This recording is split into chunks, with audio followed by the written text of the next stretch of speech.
Good evening. I'd like to call the regular January 8th, 2024 meeting of the City of Webster Groves Board of Adjustment to order. Tom, would you please call the roll? Chuck Yannicki. Here. Randy Sprague. Here. John Burse. Here. Debbie Sahlberg. Here. And I'm Tom Walsh here. Thank you. We only have the one petition tonight, so we will do it in the following order. City staff will present testimony regarding the facts of the case. Then the applicant will have the opportunity to present their request to the board and address questions, followed by anyone else who's in favor of the application. We will also ask for anyone who's opposed to the request and whether they're here or online. And then the board will close the public session and we will move into board discussion and we'll make a decision tonight. The proceedings will be recorded, so we ask you to speak clearly and one at a time. You will need to come to the podium to speak. Approval will take 4 out of the 5 board members' approval, and we please ask you not to be redundant or repetitive in your comments. Tom, would you please read the powers relative to the requested variance? When by reason of exceptional narrowness, shallowness, or shape of a specific piece of property as of September 20, 1956, or by reason of exceptional topographical conditions or other extraordinary or exceptional situation or condition of a specific piece of property, which condition is not generally prevalent in the neighborhood, the strict application of the area regulations of this zoning code would result in peculiar and exceptional practical difficulties to or exceptional and undue hardship upon the owner of such property. The board is hereby empowered to authorize upon an appeal relating to such property a variation from such strict application so as to relieve such difficulties and hardships. Thank you, Tom. Yeah, so just to add a little bit more to your analysis here, we do a fair number of area variances. We don't do many use variances, and by many, I think we've done one since as far as the record goes back, which is at least 1955, and maybe even back further. There was one. It was done in 2005. It was denied. Correct. So the good news for you is there is no precedence. The bad news for you is there is no precedence. So you guys are somewhat on your own this evening when making your decision. The other good news is that given how rarely these come up, while you should always be concerned about setting precedents, it doesn't appear to be a lot of these in the hopper. So that being said, for a use variance, the difference between a use variance and a area variance is a use variance deals with the entire use of the property. An area variance is a variation from a portion of the code that exists. A use variance is more or less a full unique creation of a zoning ordinance relating to this parcel. Given that the Missouri Supreme Court has determined these top 4 factors that must be proven in the record in order for a variance to be granted. That is, again, unique character of the property. Applying strict letter of the ordinance would result in an unnecessary hardship. The imposition of such hardship is not necessary for the preservation of the comprehensive plan, and granting a variance will result in substantial justice to all. The difference there is for a use variance, given its broader scope, we use this phrase unnecessary hardship. For an area variance, we use practical difficulties. Both of those difficulties and hardship appear in the Webster Code. Generally speaking, unnecessary hardship is a stricter standard, meaning it should be harder to be found. Unnecessary hardship is the key there, and what courts have held is that unnecessary hardship is really the key. Meaning you would have to determine that there is an unnecessary hardship, and once you've done that, we're most of the way to having met the burden. Unnecessary hardship there. We've considered this to some extent for practical difficulties as well, but the land in question cannot yield a reasonable return if used for the purpose, only the purpose allowed in that zone. The plight to the owner is due to unique circumstances and not general conditions of the neighborhood, and used to be authorized by the variance will not alter the essential character of the locality. So those are things to be considered. The one thing I would note, and this has come up in the other variance requests as well, but generally speaking, this is an evidentiary hearing. The finding by the board should be supported by evidence. And so I know we consider many different things, and ultimately substantial justice is a big factor in that. Just make sure that once you've made a decision, that you've got a method of backing that decision up based on the facts. The final thing I'll mention to you is that as a board, you're granted a great deal of discretion in making a determination in these sorts of cases, which means that as long as we exercise that discretion and again aren't abusing that discretion, meaning we can support it with facts, the decision we made will be a lawful one. You mentioned a zoning ordinance. Are we, allowed to impose any conditions with the granting of this use variance? Absolutely. Again, you are more or less building an ordinance up from the ground. And so I know we've talked about this. Mara has some samples of what she considers closest use. There are other things that you can certainly consider, but here's the bottom line is that if you are ultimately considering granting this application, you can and should impose the restrictions that you as a board feel are necessary. So if that, the easy one that I've used in the past, but is we're talking about storage of whatever material or vehicles or whatever that might be.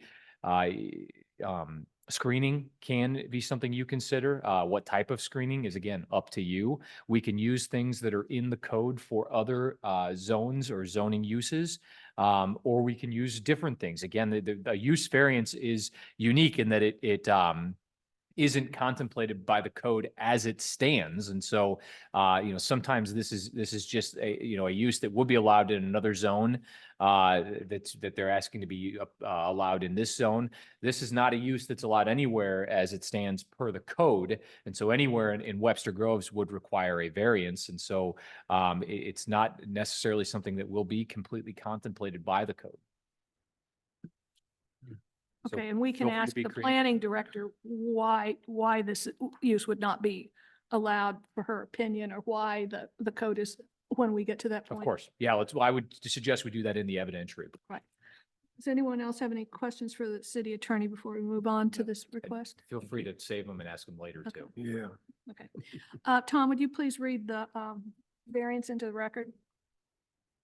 Petition submitted by Owen Ridge Campus LLC for an application for variance from section 53.159 of the zoning code of the city of Webster Groves.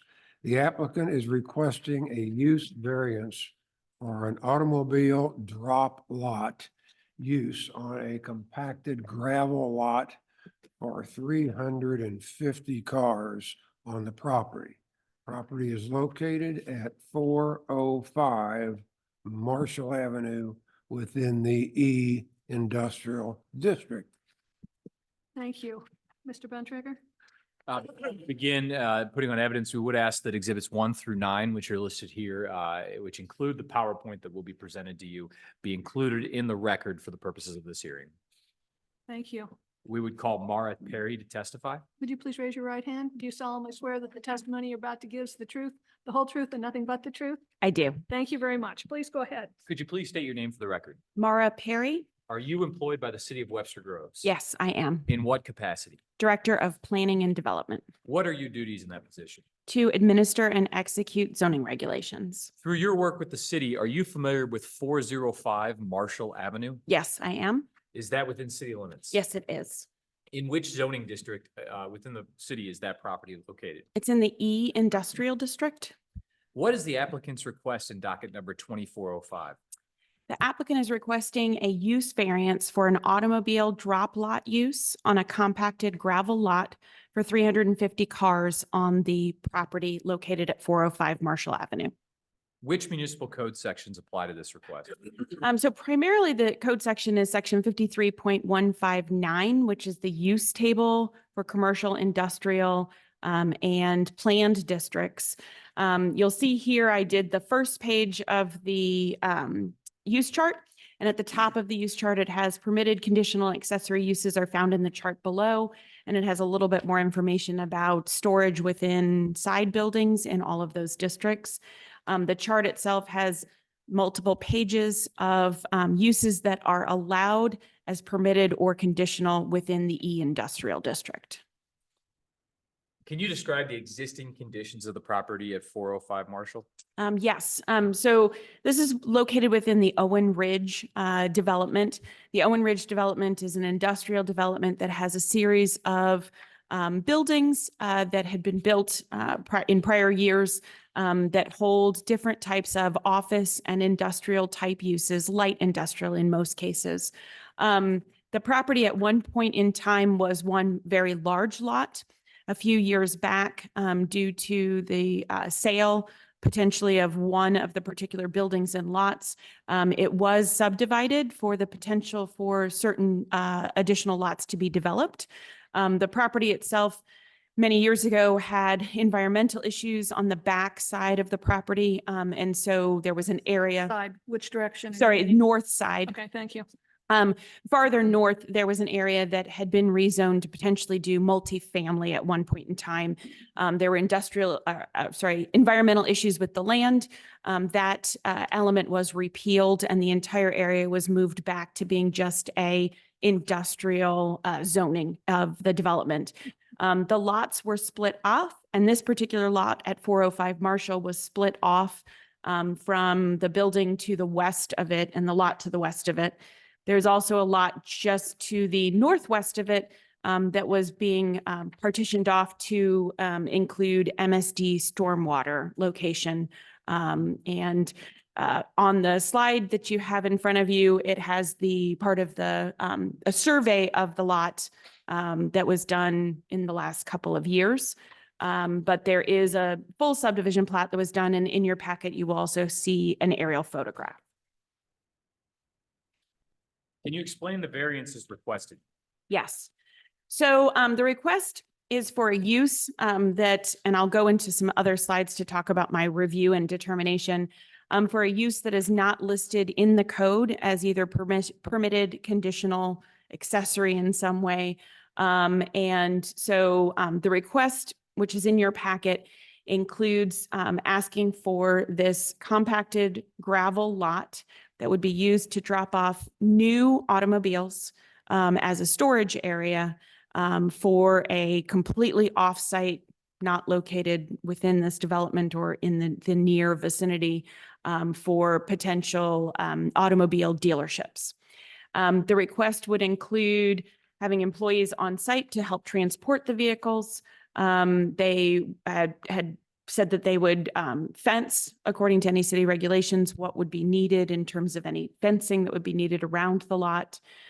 There is existing vegetation because this is located between two sets of railroad tracks. There is some vegetation that has grown up over the years that separates this industrial development from a roadway to the south where there is single family residential. Right now, and this development has always, you have to access it off of Marshall, which is sort of on the back end, and then come up through into the development to go through to this lot. It's one of the last lots in the development. And they have they're planning that they would do gravel in the lot. It would take about 90 days to construct, and then would use this as, again, this sort of storage area for vehicles. There is in your packet, I apologize, no matter what I did, the image wasn't great on the PowerPoint, but you can probably see better in your packets. They have identified using the aerial photograph, not using the survey necessarily, but the aerial photograph and scaled off the locations of where they would propose to be able to put the 350 vehicles. And you can see there would be kind of limited access between different rows. And so the idea would be that obviously there would be a path to get through this, but it would not be formally striped necessarily, not be formally set up. And normally, if this was something that would go through like a CUP or something else, we would probably review this with the fire department in terms of what kind of access they would want in case there's a fire on one of the vehicles has a fire and you have to go and access this area. We didn't get into much detail in terms of doing that or going through any review with the fire department. I'm going to briefly go through my original analysis when they talked with me about this particular use. There are two uses that seemed close, but still had issues that were within the zoning code that were conditional use permits within the E-Industrial District. There was the definition of automobile dealership, which is a retail business primarily housed in a structure characterized by a mixture of related uses upon a commercial site. However, the principal use of the site shall be the marketing of new or used automobiles, whether for sale, rent, lease, or other commercial or financial means. Secondary supporting uses may also exist upon the site, such as maintenance, repair and service areas, part storage areas, and financial service areas. So for us, an automobile dealership, accessory to that is typically where you store your new vehicles.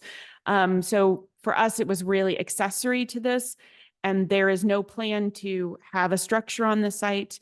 There's no plan to be marketing the vehicles on the site. It was just the storage. So this one was a little difficult. It would have needed a CUP.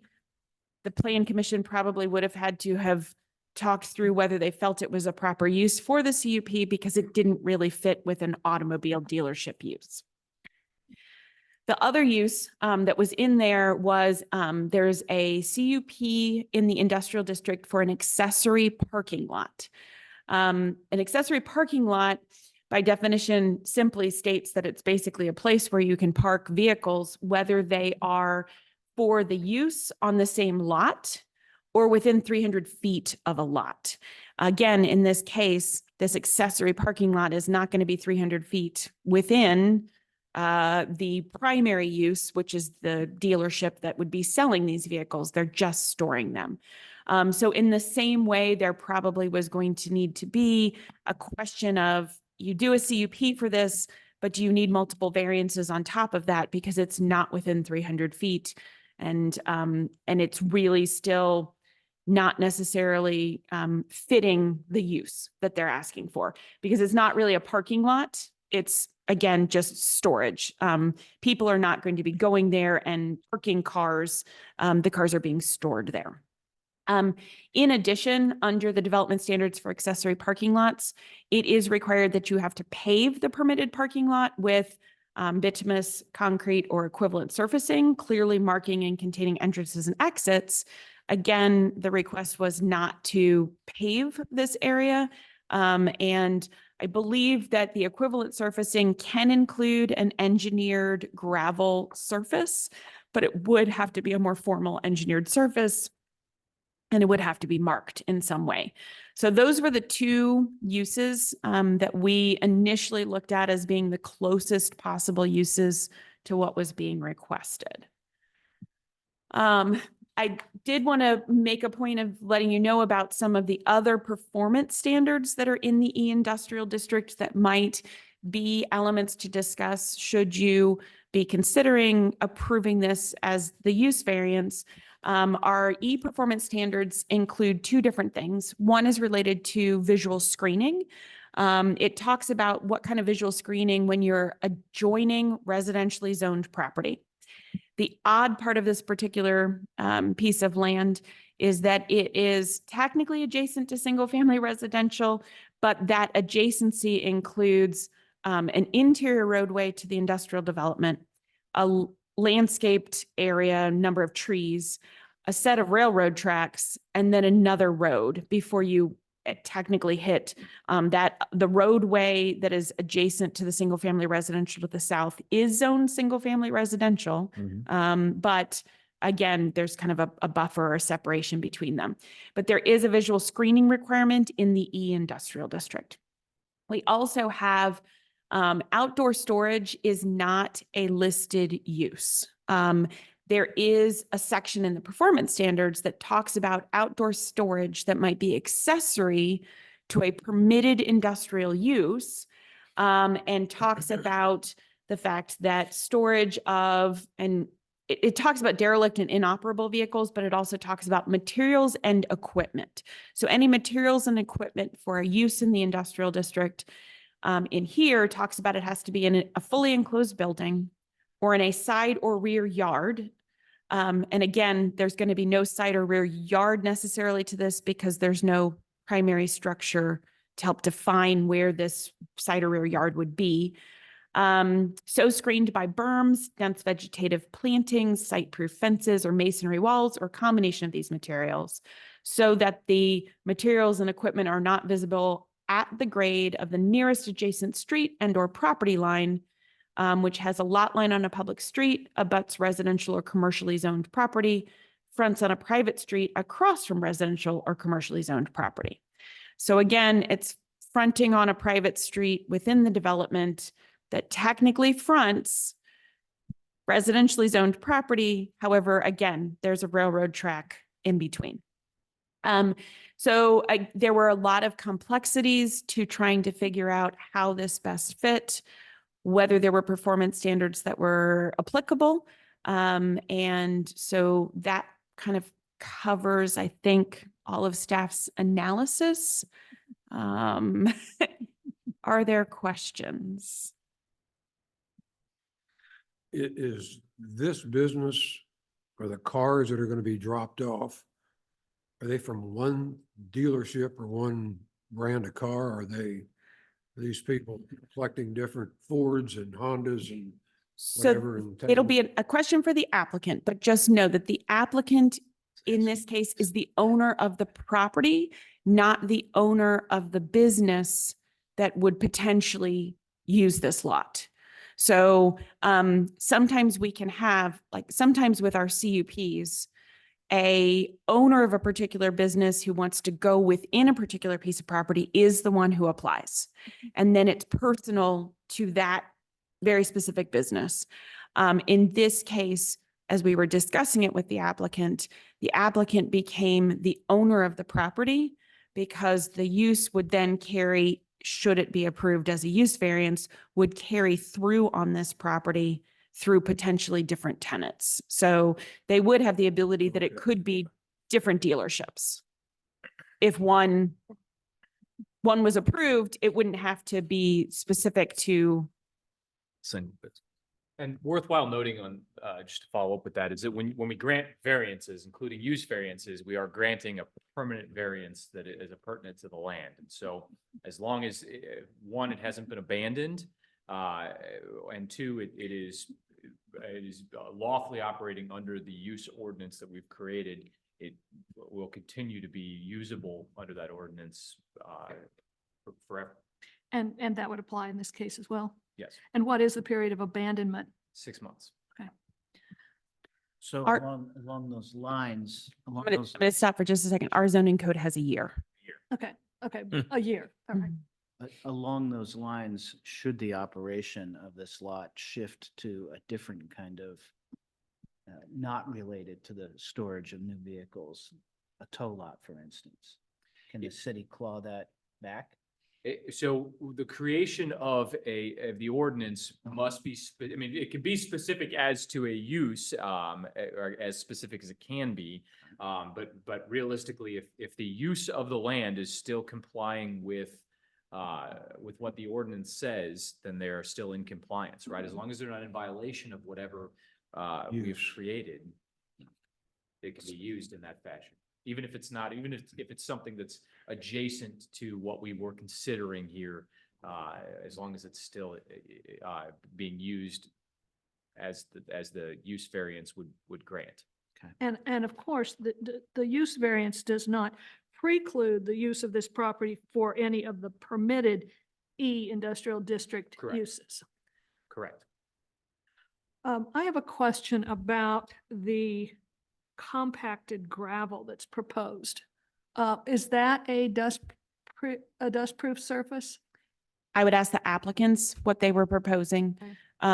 Yeah, I mean, aren't there going to be land disturbance requirements that we can't, that it has to be compacted enough so that in heavy rain, it's not going to wash into, off-site or into any detention facilities, correct? so that's where it gets a little complicated with our code. Our code specifically says that any new gravel lots are supposed to be an engineered gravel system, which is different from what they are asking for. So it would vary a little bit differently. I'm not sure exactly how we would address it because our land disturbance permit follows the code regulations that we currently have for engineered gravel systems. Could the board grant the use but not grant the compacted gravel as proposed by the applicant? We could stipulate for city standards. You could include, again, use means use as allowed by the ordinance. And so compacted gravel isn't allowed typically in an E zone, right?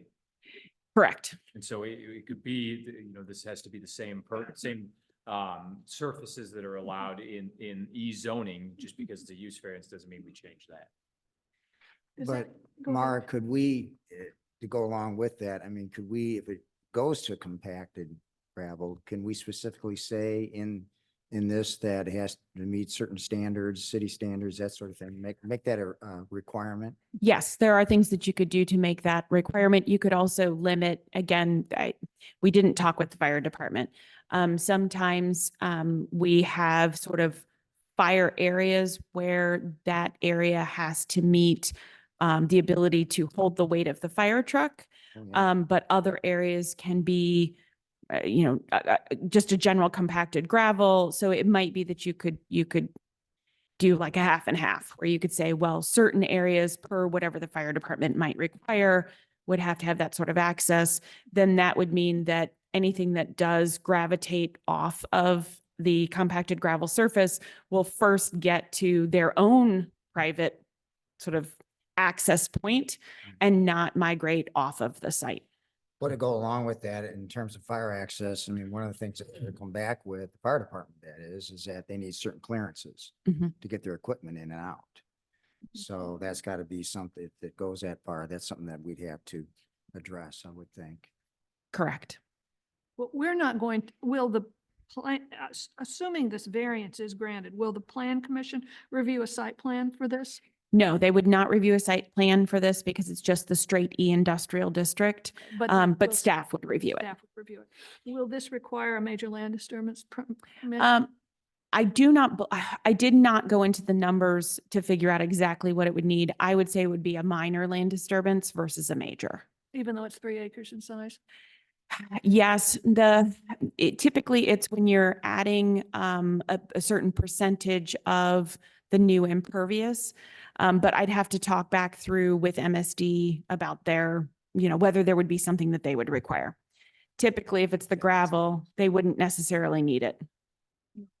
Mara, is there anything in there that discusses anything about security in terms of the access and limiting access into the property or? There's Yeah, nothing in our sure. codes that require it. So these would be questions for the petitioner, correct? Correct. I don't know if there's anything in the code. Were that were we addresses- talking, I think you mentioned about marking spaces for cars. That would be if you were in the accessory parking lot section of the E industrial district. Accessory, okay. Yeah, accessory parking section. So again, it's, there were a couple uses that were maybe fitting, but there were too many discrepancies. That was one of them because you would have to have officially marked spaces, and it had to be a solid surface essentially. Okay, so there's no structure to be built on this, No structure to be built. no structure. And then there would be parking places for the people that are there, which probably wouldn't be very many. But And again, and they could probably ask the applicant a little bit more how the employees would be bringing these in and other things like that, And then I guess one other question. And I taking pretty- them off. and taking them When I off. look at this, which has got all the spaces here, sort of show us where it would be. These would be interconnected by something, probably compacted gravel. Well, they'll be parking on the compacted Yeah. gravel. I mean, my experience with the county is that parking is for customers and employees where it's in and out, it's easy in and out. Yeah. Vehicle storage is usually the vehicles are usually only moved by employees and the customers don't. No Don't, customers. Yeah. but, so you don't, so the fact that you can't, that they've got them pre-stacked is not a problem, because if they need to, they'll just move cars until they get what they need. Will it be possible to ask, Ms. Perry additional questions after the petitioner Yes. makes their, Yes. okay. Does anyone have any additional questions for the planning director right now? No.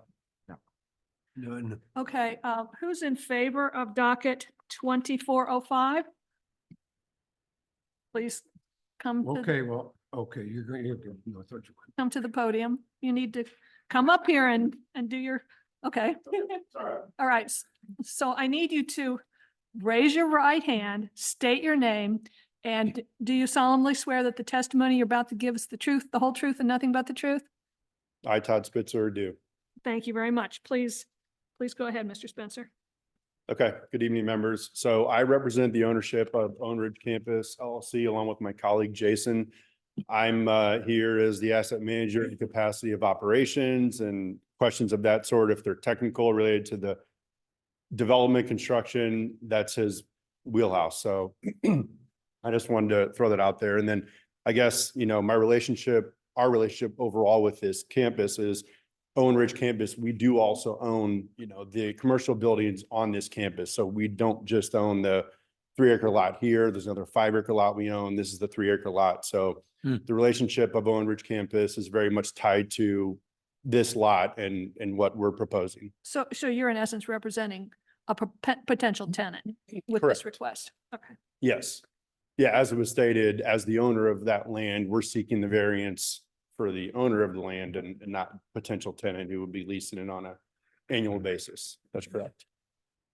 And I guess I've just provided some aerials just to, demonstrate. I don't want to overlap what's been talked about and what you have in front of your packet, but just again, if you're not familiar with this particular 3-acre site, just to show you the landscape barriers, the railroad barriers, where it is in relation to the overall campus, and what it's bound by on both sides. So there's just a few aerials that really showed that from the north, south, and east and west views. So this is looking, Oh, I'm this is sorry. looking east. Oh, I and can the do, okay. lot in question is right in front of you. Mhm. It's all the way over. No, it's on. What is on? Yeah, hold on. It's, Battery? no. It's literally all the way over. There we go. Okay, Yeah, so you can use that to go forward and back. to the next slide. Yeah, go over a little bit more. There you Okay, yeah, so that's the aerial looking into the east. Again, just a close-up look showing, the topography of the land, the irregular shape of the land. That's a detention basin just to the north of the existing asphalt lot. That's a detention basin that goes all the way to the south. All of the lot work would start to the north of that.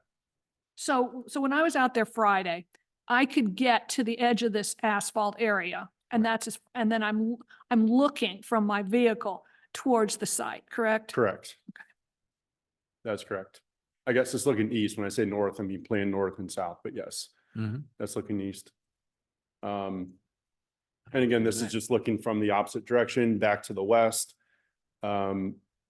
Again, showing the topography, the grade change from the commercial buildings on the right side of the plan and the distance and landscape barriers, railroads and trees to the residential to the So south. could you point out would it be possible to point out on the slide where the detention area actually is? This it is the this detention bowl- base. Sort of bowl area. So this here? is the detention Yeah. basin Okay, currently. okay. Yep. Oops. And so that's the existing detention area and That's- this would drain to that as well? That's correct. Okay. Yeah. Yeah, this detention basin wouldn't be altered. And then I think I was just showing the path of egress, as it's been noted off Marshall Avenue, is the way into the campus. So this would follow. So these are again, all the buildings that Owen Ridge Campus LLC owns. This is the Mallinckrodt building, owned separately, but this is the road that follows the edge of the campus all the way back to the lot. And that is a private road, correct? Yes, Maintained by Owen Ridge? maintained by Owen Ridge.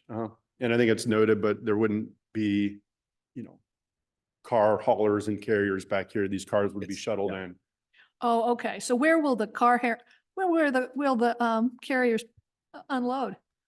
Well, that's to be determined, but they're shuttling in from They won't. the dealership, Okay, so the cars will be individually driven from the, Yes, there won't be a big old Truck. Correct. vehicle with 8 cars. yeah, which we thought was important ourselves, just in that there's not a large truck or vehicle blocking roads and, And that road wouldn't accept it, I can tell you right now. Well, no, was one- Marshall or either. No, the No, road, no, your your access road. Marshall probably could handle it. Right. But Depends, but the road to the spot, to your spot is not huge and certainly wouldn't tolerate a lot of truck traffic. No, I mean, there's truck traffic now. Oh, yeah. With the docks going to know the that. Mallinckrodt and other buildings, but yes, there, But you don't need any more. but that was our But our my take was that stipulation. these are individual cars shuttled in individually by individual drivers who then would.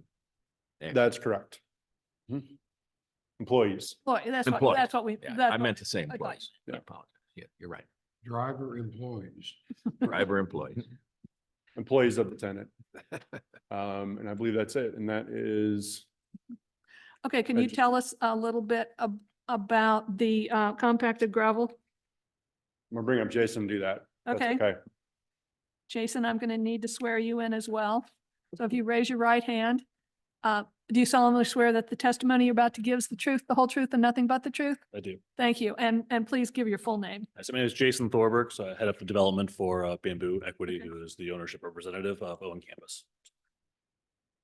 So one quick clarification as far as the drainage on this, based on the topography of this, the drainage mapping and that will not change, will all stay consistent with this.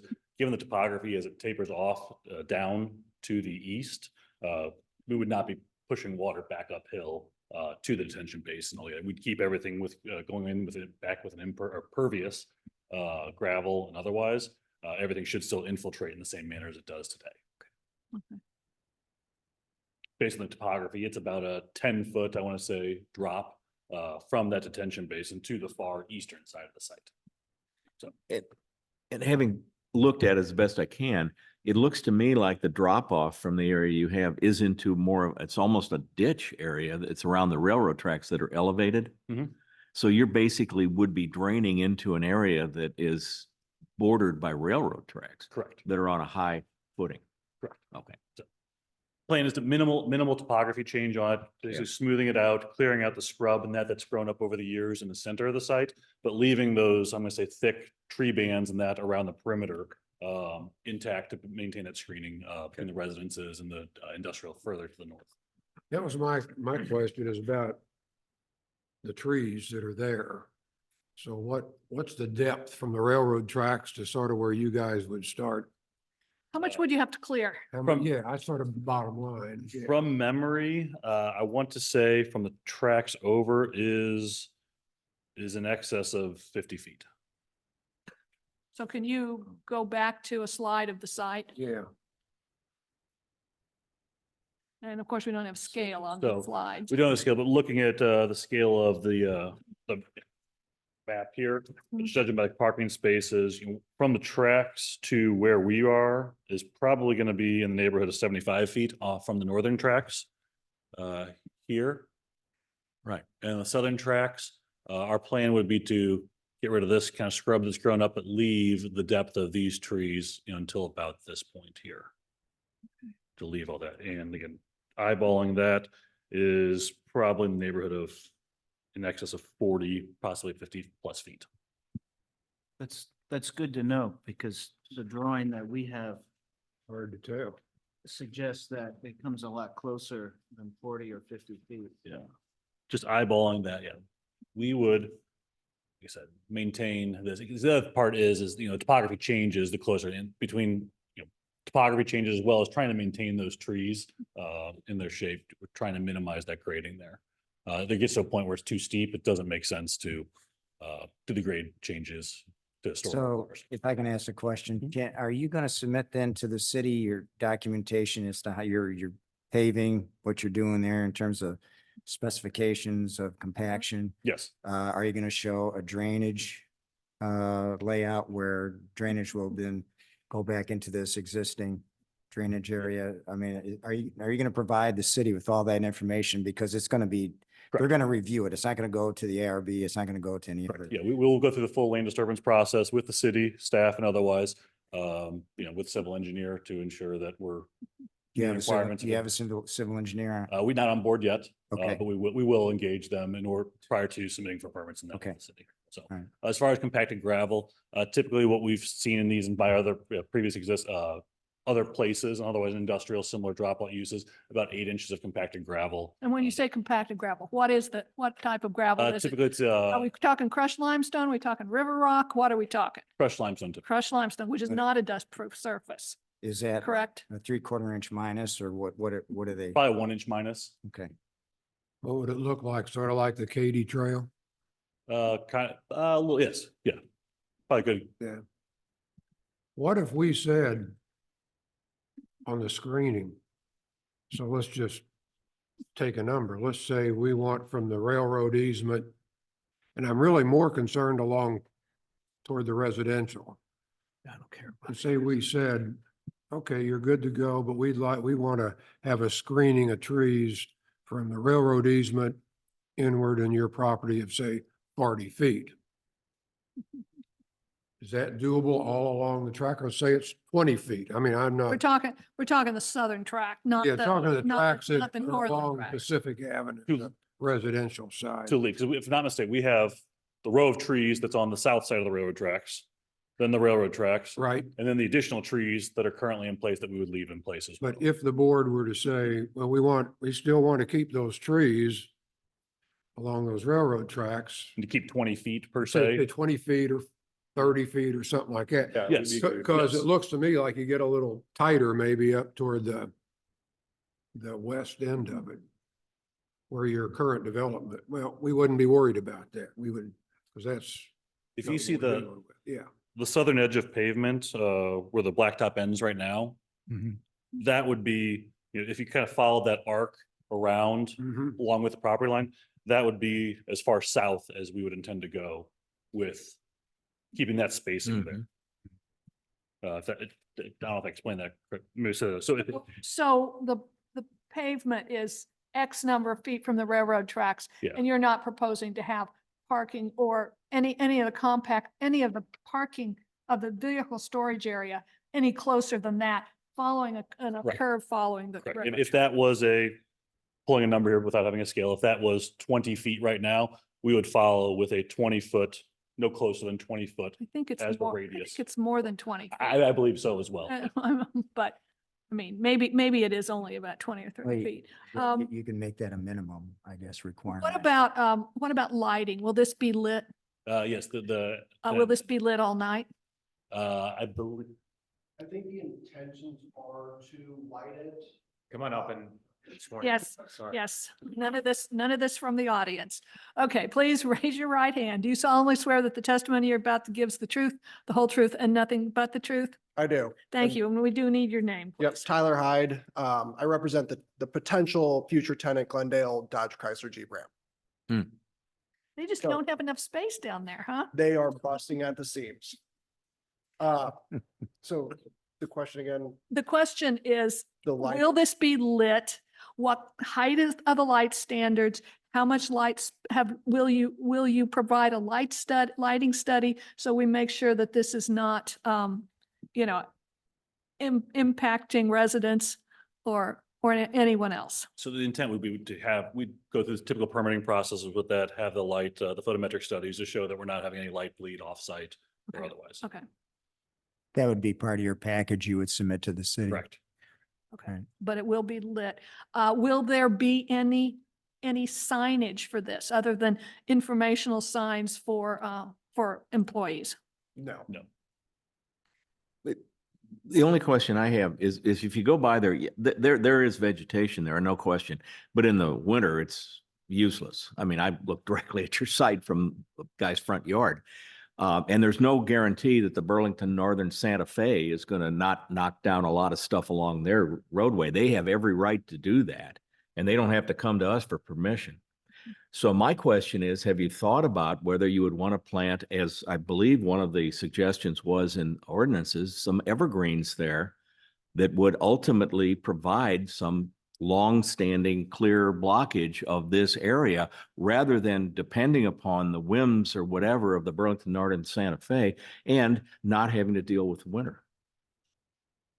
We haven't considered it, but we certainly would. Yeah, I just- mean, that doesn't seem like Yeah. too difficult of an ask.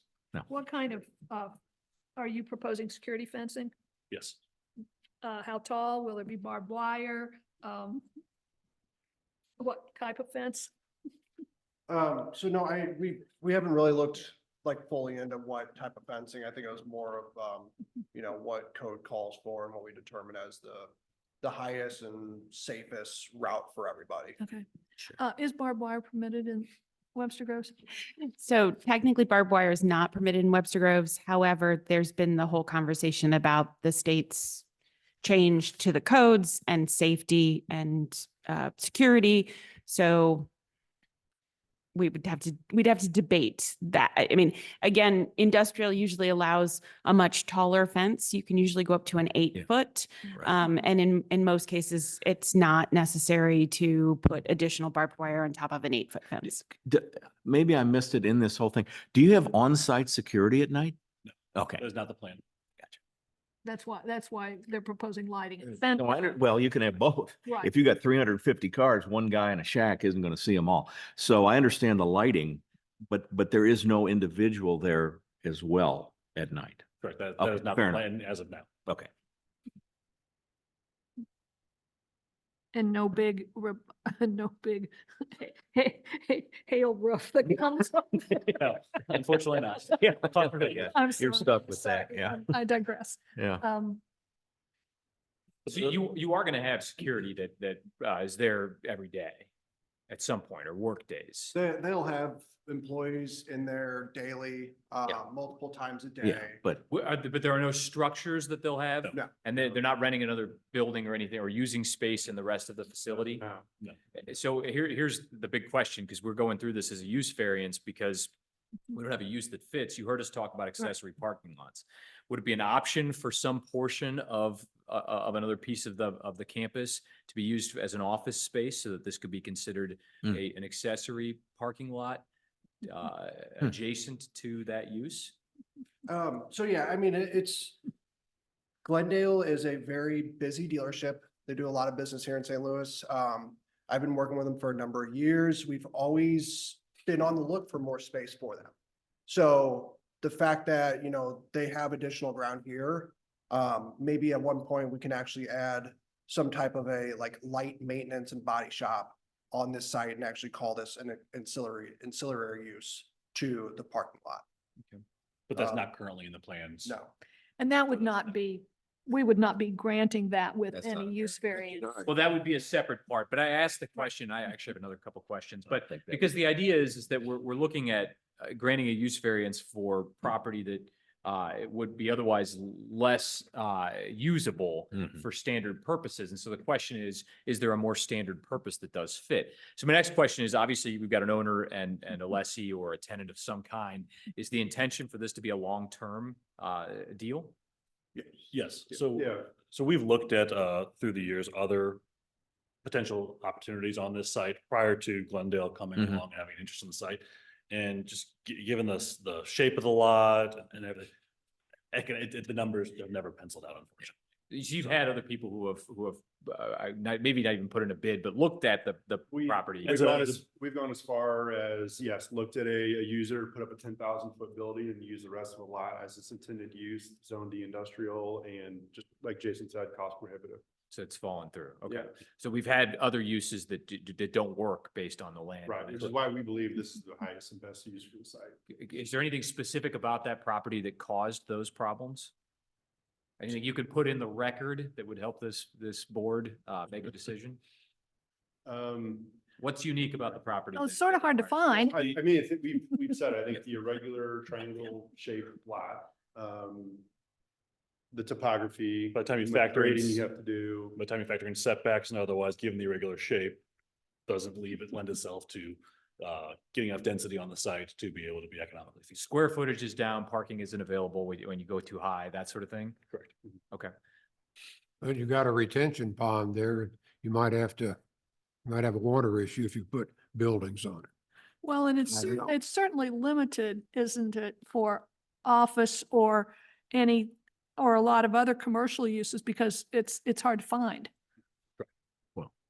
So obviously, I mentioned earlier about how when we grant use variances, they are intended to be permanent, right? It runs with the land as long as that use is going, which is why I asked the question about, is this intended to be a long-term solution?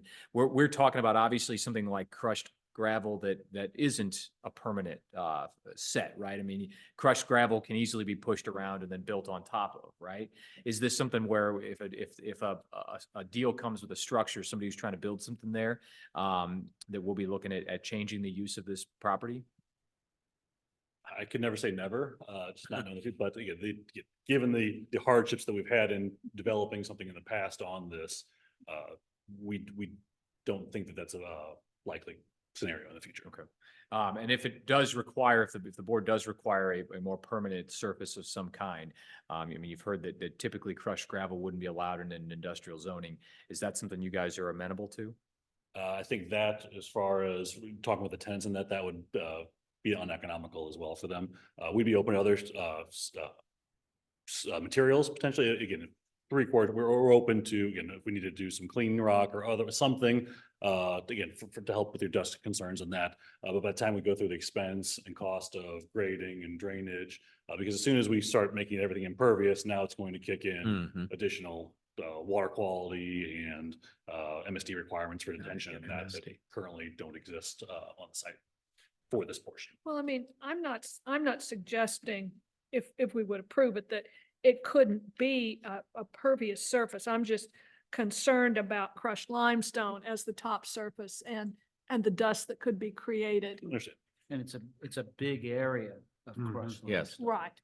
Right. There are other dust-proof type Great. uses that would not necessarily be impervious, that would still allow for drainage through them. One other thing, if I could add, with regard to the use, I know there's concerns, and I can completely understand from the city's perspective of what happens in the future. Right now, the plan is to use this for new cars and otherwise. We have zero intentions of allowing it ever to be a tow yard or otherwise. So that would definitely be something we'd be amenable to as far as if the board were to consider approving this, to have a restriction on this, that it could never be allowed for a tow yard or otherwise. And these are going to be new or Gently or used, gently used. Yes. They're not, it's not wrecked cars, it's not derelict. cars. vehicles, it's the kind of vehicles that auto dealerships normally have as part of their inventory. Which you could specify in any ordinance, right? You could include that these are pre-sale vehicles. Correct. The only reason that they're not on their lot is because they Don't don't have room. have the room. So, And this is kind of taking off my hat, but as somebody who's got a headache because there's a car alarm going outside my office all day. Is this something where, I mean, there are residences right nearby, there's a lot of cars. They'll be there overnight. Are car alarms for parked vehicles like this disconnected? Will they go? Is there a plan to keep that from driving the neighbors crazy? I don't I'd believe. have to defer to my Okay. client. They'll probably, my guess is they're gonna have some form of monitoring system on all this as well. Okay. say, Their you insurance is can't gonna disable. require certain things. Sure. They can't just drop these and forget about Yeah, it. somebody who lives nearby, Yes. probably not Oh, close yeah. enough I could hear an Yeah. alarm, but still. And with the hope being that nobody's getting in there, it's just cars being cars, nothing's Yeah. moving or otherwise. Right.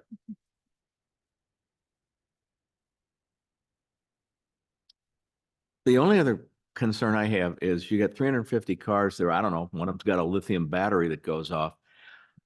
I would like to see some inspection, some input from the Webster Groves Fire Department regarding their ability to access that lot and put the thing out. These are fuel laden vehicles Mhm. that have the potential to do bad things. Absolutely. And they're parked very close together. Mhm. So I would really like to see something from our colleagues next door that says we have access, or there's a plan, or there's a way that we can get there. That would help me very much to Well, there- say, Well, there certainly would, but the fire department will certainly have access to the lot, even if it's a gated lot, there'll be. I'm not worried about the access through a gate. They can knock that down with a fire truck. I'm concerned about the layout of the lot and whether their vehicles can move amongst these cars to put a fire out. And that's something that the guys that have to do it have to think about and have to plan, and not me looking at an aerial photograph and saying, gee, I think the fire truck could get down there.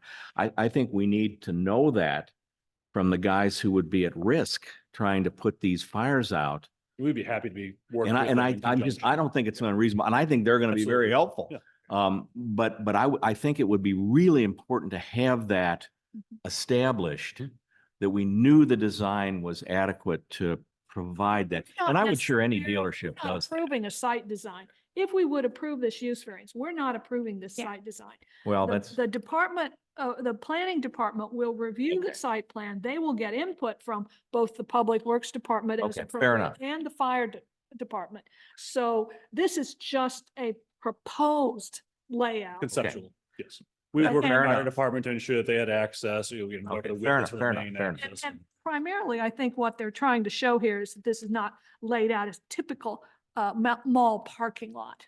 no, I It's laid out- understand that it's laid completely. out a This little is, different. this But- is much closer than that, which, But if we approve the use variance, even with conditions, the planning department, the public works department, and the fire department will Okay. all review this fair enough.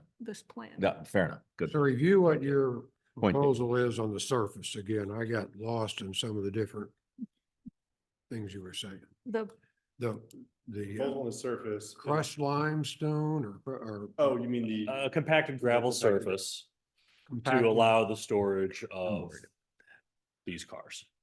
Okay, And again, obviously, we have every intent to compact it because we don't want the material going otherwise. We want a stable surface that the cars can drive on. and I realize that crushed limestone compacts better than river gravel, but. Okay. Does anyone have any additional questions for the petitioner or for the planning director or for the city attorney before we move into closed section? Then we can continue to ask the city attorney questions. Yeah, when in we're in closed discussion, that- section. yeah. Is there, this is just trucks that'll be bringing these vehicles in, they won't be driven out individually, or are they driven? No, they are There will be not- No trucks. Is there any idea of what that traffic flow is gonna look like, with expected additional traffic? No, I can, I think we can get that for you though.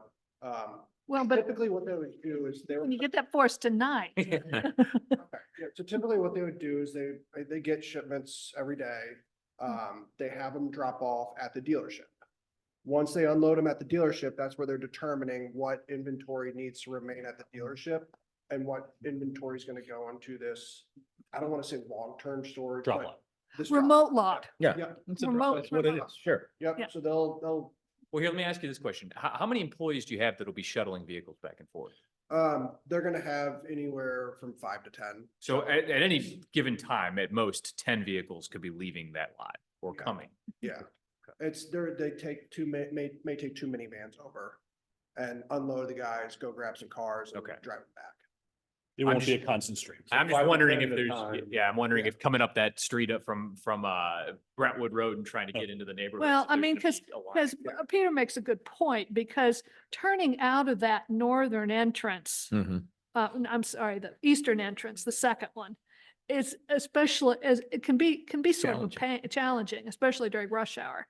Yeah. You know, if you're going right, there's no problem, but if you, and I guess you would be going right to Going go right. back to Manchester, but, When and- they use both sets of egress and Sure. right, the second, the western entrance is a little, you know, the sight line's a little better, but is a more circuitous, you know what I mean? Sure. Route to get from Yeah. from this lot back Well, onto Marshall. I mean, it's still the circumference of the lot, and It's a just lot like of that. Right, people back on that side use that entrance all the time.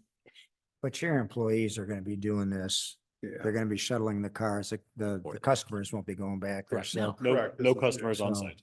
And you're also saying that on a given day, you could have one employee back there to get one car. And the next day you could have 10, 15 people shuttling around. So how busy the lot is gonna depend on the day, right? It'll vary, and I think it's safe to say it'll be filled, you know, in stages. Yeah. 200 aren't gonna go in at a time. and- Yeah, that was. So you're still gonna block off Manchester Road to unload cars. Is that what we're saying? So you're not going to move 300 cars today and to fill this lot. That's not going to happen. This is going to be a long-term, Yeah. slow process that Yeah. Yes. evolves. they don't have enough porters on staff I was gonna say. to do that. And they're at the dealership. Yeah. Right. So this is basically, it's spillover and it's going to ultimately slowly but surely fill up this area. I guess, I see. And more importantly, the vehicles will leave and be sold and Sure. new New vehicles. ones will come. Okay. All right. Does anyone have any additional questions for any of the petitioners or their representatives? No. Okay. Shall we move to executive session? Thank you. Thank You you. guys can sit down. you. Yes. Okay, can we have a motion for docket 2405 so we can start discussion?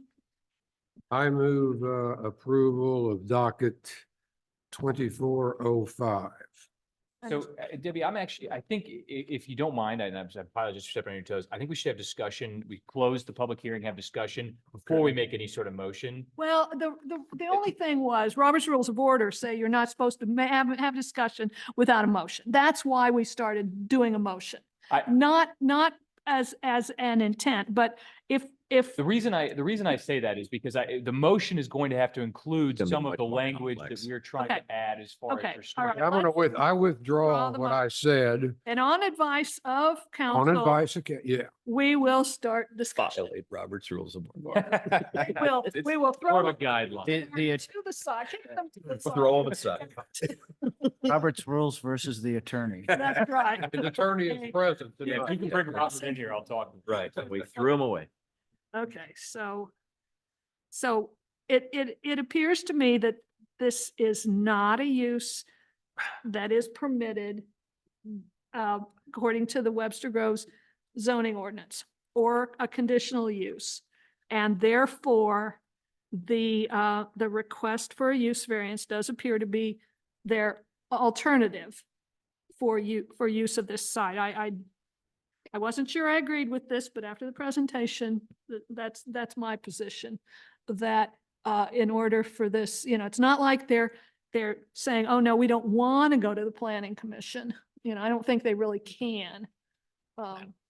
So that is, and it doesn't directly, I think, your concerns about landscaping along the railroad tracks, especially the railroad tracks to the south are appropriate, but it does not technically abut any residential, directly abut residential Okay. zoning. Even so, I am concerned about the sight line I am as from well. the residential. and Okay. I think is one of the conditions, really firming a landscape buffer the north side of the tracks into where cars can begin to be parked. The north side of the tracks and the south side, that being the south side of this site, Yeah. the south. I limits of refer it. to the south side of the tracks, not the north side. Right, I'm not. okay. South side of the tracks. I pretty much agree, it is. I agree. North Correct. side of the south tracks. Yeah, You- yes, yes, yeah. John, That- do you, that's my do you concern. want to suggest a, I do, yeah. or Well, I would- somebody want I- to suggest a distance, a buffer Okay, distance? because we talked about it brief. Mhm. The landscape buffer, I would suggest along, it's the south side. It's what Pacific Avenue is along there. Right. And so we've got a buffer between street Well, and no, this is railroad Marsh- tracks. Isn't this Marshall? Is this Marshall or, No. Oh, it's- I think this is Pacific, isn't it Okay. Pacific along the track? It's Pacific. It is Pacific. That's Okay, I'm Pacific. sorry. Yes, and so there is And those are there is a like buffer opposite which we have street. nothing to do with Right. between street and railroad tracks. Right. And And that's, then on the north side of the railroad tracks. Okay, I would propose from the railroad easement inward, a 25-foot buffer. Setback? Are we Setback. calling it a setback? Is Yeah, that what we're A thinking? non-disturbed landscape buffer? Or a we landscape? can talk about that. It's already there. Right, but as. But as it's Randy been pointed mentioned out, that we might it's want to Mostly deciduous and possibly scrub. include I- some. I pine would, I trees. would suggest a somewhat more generous buffer, 30, 40 feet, and that it's landscaped with evergreens per Randy's suggestion, so that the seasonal foliage drop, right. that landscape buffer maintains. So the throughout addition, season. so additional evergreens or Right. non-deciduous. I think what trees. I think we should, Okay, I think we need to decide on a number. So here, what I would point you to is two things. First is that for parking lots in industrial, there is a landscape buffer of 5 feet that they recommend. You can't plant anything in 5 feet. Well, so you could, again, Could. you're building up from the ground here, so Sure you you could make could. it what you want. There's an additional portion that we talked about as well for parking parking or storage or something of that nature that talks about screening that allows for screening of by either vegetation, shrubbery, or something like a fence with a screen on it. What you could do is you could place in, because that allows staff to review it and make a determination. So you could place in there screening consistent with language that is identical to what this other screening language is and allow staff to review. But we can increase that buffer, correct? Sure. And I think too, Debbie, a lot of that will come out when their civil engineer starts looking at this and laying this out to see. Well, no, the civil engineer is not going to pay any attention to. I think it. if we're going to change an Well, ordinance but here, when we I- need to change it to the way we want it. Right. You're not changing an ordinance. No, you're- not You're changing. building an ordinance. If we're constructing an ordinance, and it needs to be the way we think it should. be. Well, and in that light, I mean, we heard a presentation, we was Mhm. shown a landscape Mhm. buffer in not an aerial photograph, but a Google Earth photograph. Right. And it doesn't align with the proposed parking layout. And I think being specific, I would say 30 feet. 30 feet from that line. And it's planted evergreen buffer. I also,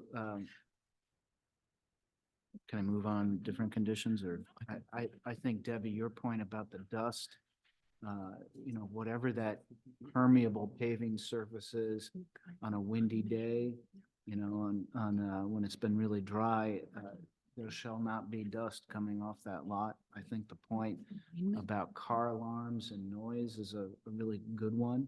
And then, of course, the lighting study, we have, if there are glare bombs, that are pointing into residential windows, then Right. I think it's a failure. Do we have an illumination requirement in the zoning ordinance? Yes, we do. There is a 0.5 lumen foot candle level at the property line. That's pretty high. 5. 0.5 for if if it's residential. Well, I Well, guess we have. It's 0.5 to the property line, which then still You gotta you scale it still have back the to whole the property railroad line. right of way It's and not then the street under right the of way. line. in this particular case. All right. Yeah. It's the property. I know technically you, sorry, Would a photometric study be automatically required for a site development plan? for new lights, if they were putting in new light standards, a photometric study would be required. On your screen, I did go ahead and put the city's aerial photograph. Right. You should have it on your little screen. So just an FYI, I did a quick measurement Yes.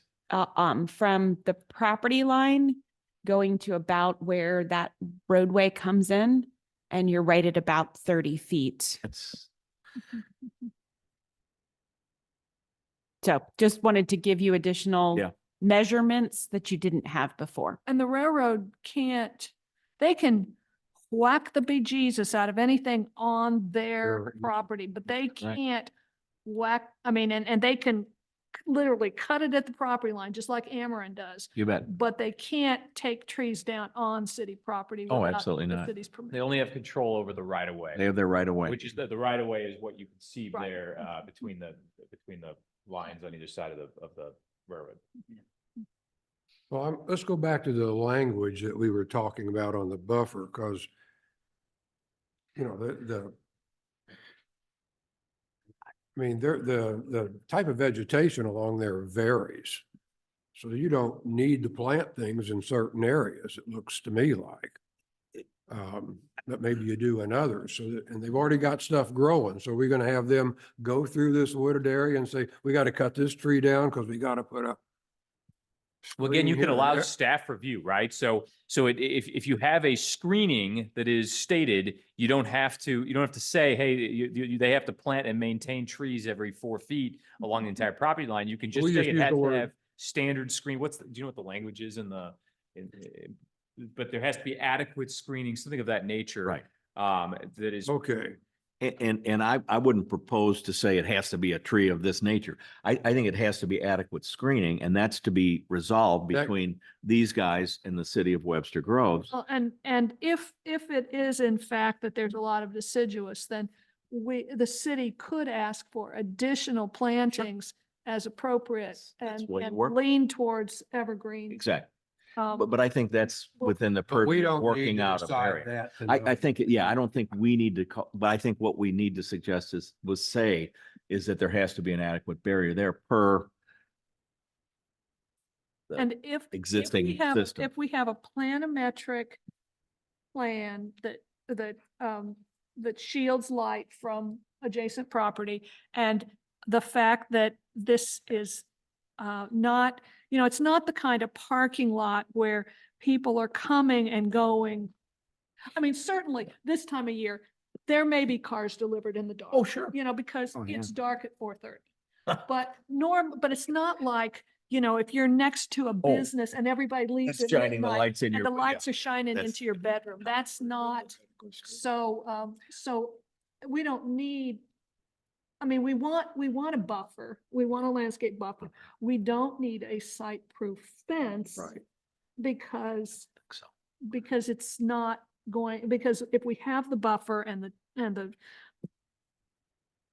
railroad separation and this, and the height separation, I think that's, So if you see, I think what you're talking about, if you look on the screen, there's two portions there. One is visual screening and one is outdoor storage. Right. The outdoor storage is site-proof fences, masonry walls, berms, deck Right. vegetation. That's different. But under visual screening, evergreen planting of sufficient height and density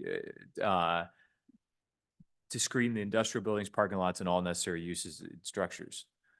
That's except there's no structures. That's what Except I'm for the talking. light standards, there's no structures on this property. right, Yeah. but that is Right. still, I mean, Yeah. that applies to all Right. industrial, Right. even industrial that Okay. doesn't necessarily have. So the visual screening, I mean, but I don't think if we talk about a fence for this, that it would need to be a site-proof fence.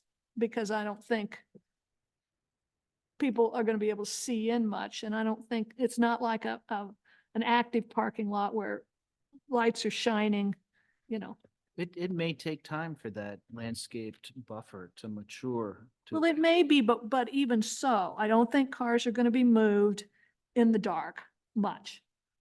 And certainly not when people are trying to sleep. And I'm frankly not worried about headlights. I'm worried about standing in my front yard and looking at a whole lot full of cars. Right, okay. Okay, period. And I think if we properly do this, if we screen it well, we can do this. It's doable. You- And I think that's my main concern. These are very nice homes and that's not the view. Do you believe that the And 30? I feet think is 30 adequate? feet's fine. I think that's more than adequate. Do you think it should be more, Deb? No? Oh, I'm sorry. I thought you were Probably speaking. not. I mean, with the railroad. There's Right some away. distance there. Mhm. You could always put language in there, a minimum of to a maximum of. Well, that's difficult to enforce. It's easier to just. give I it- agree. give It's it- easier to just, yeah. So Right. it's approximately 90 to 100 feet right of way from the railroad too. So it'd be 120 feet plus from the Mhm. road. However much further to get to the houses. The 50-foot right of way for Pacific. So we're talking 180 feet Right. from the property lines. Right. Okay. I would suggest that we would want to include what the petitioner has stated, that that these cars will not be delivered onto the site in, in big, dealership, Yeah. transport vehicles, like I see on the highway when I'm, you know. I know what you mean. I mean, is that something we could include? Because that really does make a difference, as far as, I think we should. Yeah, I think it was mentioned earlier that we state that this lot is for pre-sale. and pre-sale, Should we say Um, vehicles or what was the term that you? you suggested? use Pre-sale. Pre-sale vehicles, not, pre-sale vehicles? Individually shuttled to the site. Is there an industry term that you use for vehicles like that don't require? pre-sale, Sale vehicle. pre-sale retail vehicles, not pre-sale wholesale vehicles, for example. The places where they have auctions and, we'll sell, 30 cars in a lot, some of which are new and some of which, And no customer access to the lot. I mean, Customer. the intention isn't to say, hey, I've got a vehicle, it's in the retainer lot, that Right, sort of thing. right, So right. you could include that Right. in the ordinance as well. And you don't discern, I mean, a pickup truck's a vehicle. I mean, that's part of the deal here. Of course, yeah, okay. There yeah. could be a derelict vehicle portion as well that would. I don't wanna that would exclude be a those, I mean. Violation, Yeah. That's what you want to park. probably is anyway. Yeah, probably doesn't need to be in there. Okay, so we're putting pre-sale vehicles, no trucks, et cetera. No, I don't think so. There's definitely a portion of the code that deals with derelict vehicles. No transport vehicles. Put it that way. Then we were talking about the screening and buffer being in there, right? And the lighting. And then we talked about the lighting and how did we leave the lighting? That's our feeling on the lighting. no, the lighting would have to meet the planometric meet the- requirements. That's the plan commission. Yeah, there are That's what they do. standards and that for But we lighting have to put lighting in and here? sound. Yes, it'll have to have a. well, Have to have it. It's in the code. So I mean, typically when we write a CUP and we put in regulations, we usually say everything else in the code applies. So unless you give something special in this use, that would be where it wouldn't apply. Did you just So the say that? code already does have Sound. lighting regulations related to foot candles and height of, So do we include lighting in what? I'm thinking you don't need to because Okay. Because it's gonna. it's going to apply Default to the with city. all Right, over. That's off. There are defaults that are throughout the code. And so if there are specifics that you want to do, you can put them in there. Otherwise, it will default to the general Code. thing, and sound will be in there too. That there's already a code. So dealing we with don't, sound is in there and then In the there. fire, we had the discussion on the fire department. But that really, We and I, don't and need- I understand the that belongs. Fire to- we don't safety need that. standards. all That of goes to will something already else. That's, Right. that was my worry, but that's somebody else's real issue Right, and it's but gonna it- have to be dealt with and you'll Right, deal so- with it. Okay, Okay, in my notes, and the other thing we've talked about is we're on a compacted gravel surface. Is that, and we've talked about dust. Although I don't think these cars are gonna be moving very fast. We're not gonna be doing wheelies in there. So, I mean, Well- but that got mentioned as a concern. Do we mean, want to look at you know, look at that? my opinion is that we should not be allowing a crushed limestone because it's a dusty surface. And we would not want dusty surfaces like that this close to residential, but that's just my opinion. They're talking about compacted gravel. But they're talking about compacted crushed limestone, which is not a dust proof. We're talking about limestone? Crushed limestone is what they Crushed limestone. said. Okay, all right, okay. I mean, John, what do you think? I think given the size of the area that would be crushed limestone, that on a windy day, it's not so much vehicle traffic, Tom, it's wind blowing that Wind up and blowing the- making it airborne. Okay. I love the idea that it's an impermeable surface and, you know, but Right. it's gotta be something that mitigates any dust. Quite honestly, I'm not sure that I have the expertise to suggest in an ordinance what kind of surface it should be. I really have issues with, if not crushed, then what? Does that fall? I'm within not that sure that range? I'm qualified to suggest that. I'm not. I'm not. So I You don't the know how, difference between how, blacktop and.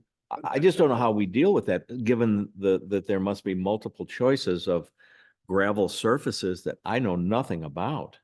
It's hard to write that to me into an ordinance. So I will say the E Industrial District does have a performance standard, emission of dust, dirt, fly ash, or other forms of particulate matter. Emission of dirt, dust, fly ash, and other forms of particulate matter shall not exceed the emission levels of the requirements of the Air Pollution Code, Chapter 612 of the St. Louis County Revised Code. So it's in the code. It's in the code. Okay. Good. All right. So I again, don't want to write a spec for a Okay. parking lot. yeah, yet, it right? leaves it No, up no. to staff review, right? So if we got a complaint for something like that, we would contact county in that case to help address it, because we can handle noise and light level violations. We have a light meter, we have a sound meter. Mhm. But for things that are related to particulates in the air, we usually end up going back to county And would that for be a health potential. department, Yeah, I think it's health department. environmental control? Mhm. Well, regarding, Okay, so now we need to talk about the elephant in the room. Do we believe, and please help us out, Peter, that this use variance could be granted and meet the factors? And do we need to address each one of those factors in our discussion? So like I said, the key is unnecessary hardship. Is there something unique about this property and the code as it would apply that creates an unnecessary hardship for the use of that land, right? I think, again, ideally, we've got a record that supports the ultimate decision, but as long as we can make reason to support our ultimate decision, that should be sufficient. So I don't believe that this particular use is inappropriate.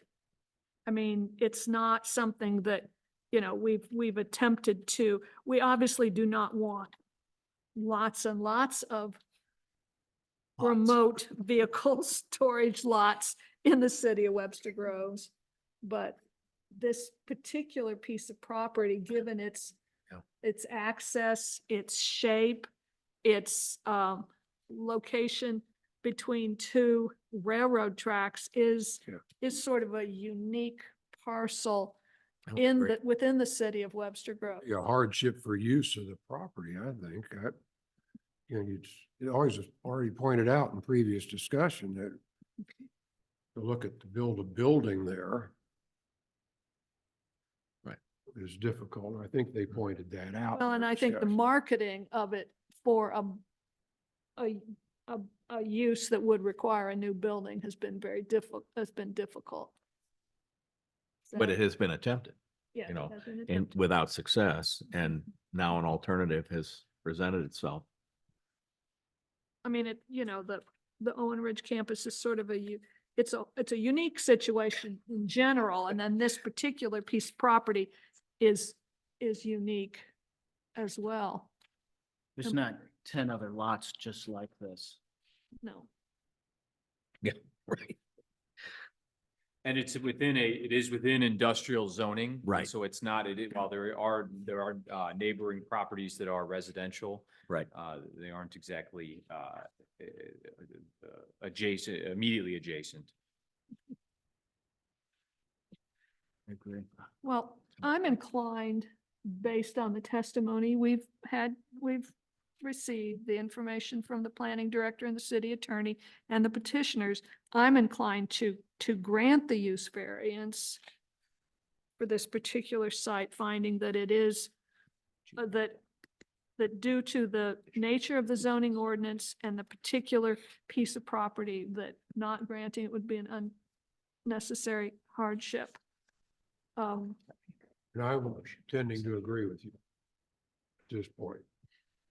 And we have, we have the 30-foot landscape buffer, no derelict vehicles, pre-sale vehicles only, no transport vehicles on the property. And then we've noted that the planimetric plan, the sound ordinance, and the dustproof surface would be addressed by other portions of the city code. You got the buffer in there, right? Yep. The 30-foot landscape buffer along the, So Oh. we want a motion that would move to approve the applicant's request with the conditions just stated by the chairperson. You could, so moved would So work. moved.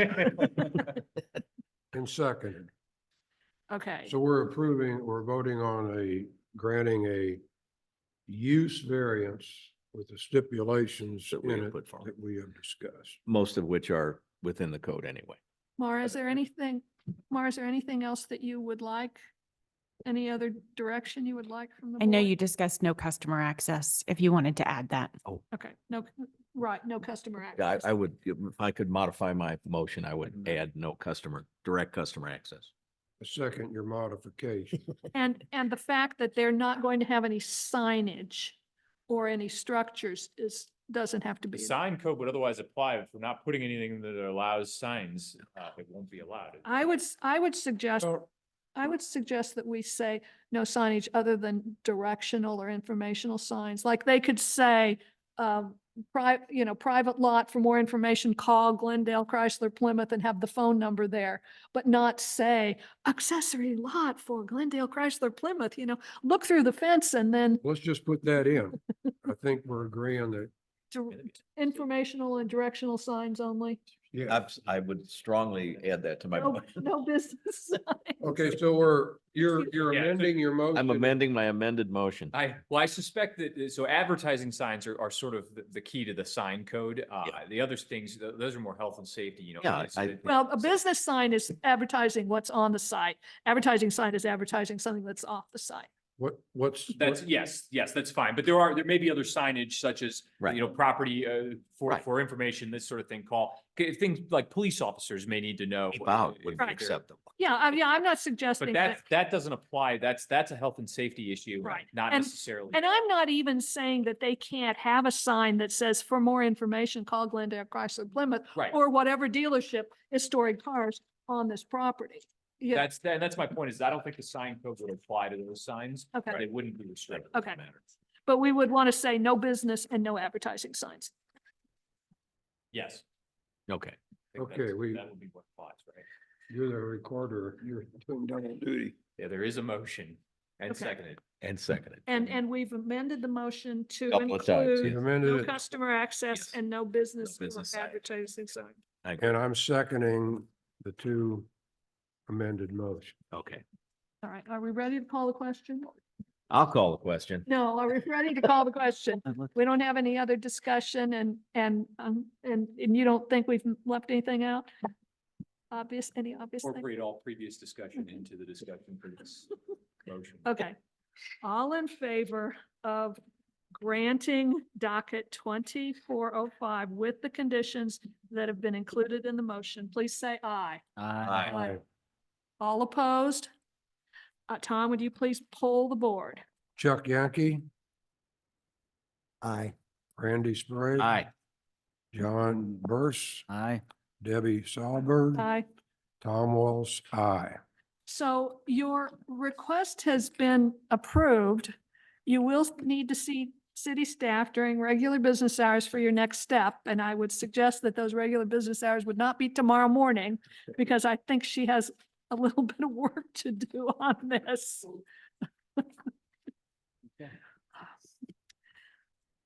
Thank you very much. Is there any other business before the board? Our Motion to regular adjourn. meeting would be back to,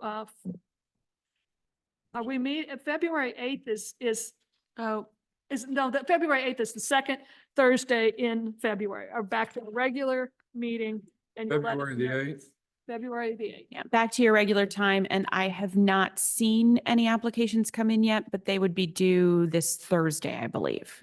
So regular time, you mean 7 o'clock? No, no. 6:30 still. Or Thursday. rather than Regular, Monday. regular day is Thursday, not Thursday, Monday. February 8th. Thursday, the 8th, and we've moved them all to 6:30 because I think it's helping us a lot get done in a timely manner when we have a short